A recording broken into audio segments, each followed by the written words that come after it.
back here at LS Fest West.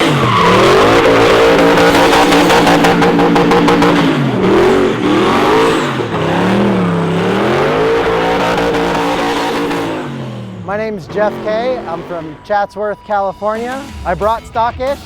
This is my 1987 Mazda B2000. It's got a twin Turbonetic 60mm turbos. And right now they're running about 21 pounds of boost, which is good for 949 horsepower to the wheels. Makes for a really fun time. Everybody's major focal point of the truck and what makes it most memorable is the lawnmower. Comes to find out exactly how expensive a used lawnmower is. That was hard to find a broken lawnmower for cheap. But we found one, put it in there, and it's never left. I bolted it down straight to the frame, and it's raced all over the United States with this lawnmower, and it just seems to be everybody's enjoyable part of the truck. When we started to build a truck and think about why, everybody always comes up to me and says, why a Mazda B2000? I say, because if I put it in a Camaro, you wouldn't even walked over here. And they say, that's a good point. It was supposed to be a stock 4.8, 200 horsepower V8 truck.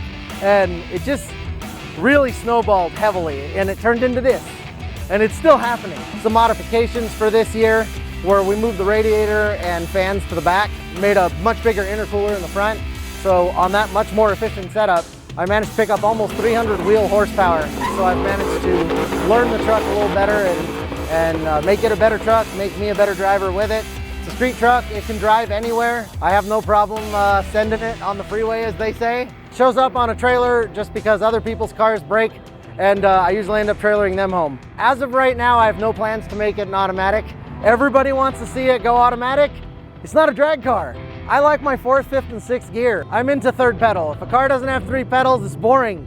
The truck is not light. It's not a Toyota. It doesn't weigh 2,600 pounds. With me in it, it weighs exactly 4,000 pounds. Everything I replaced weighs twice as much. Plus I got twin turbos, cage, 32-gallon fuel cell, and a lawnmower. It does go like a 4,000 pound car with 950 wheel horsepower. I've had the truck down the drag strip. It went 1092 as its fastest pass so far. I'm registered in the Grand Champion competition, which means I have to be on street tires. So these unfortunately are 400 treadwear tires, which does not allow me to put down the quarter-mile time I would like, but I can still have a good time and participate in all the different events. And it's a good time.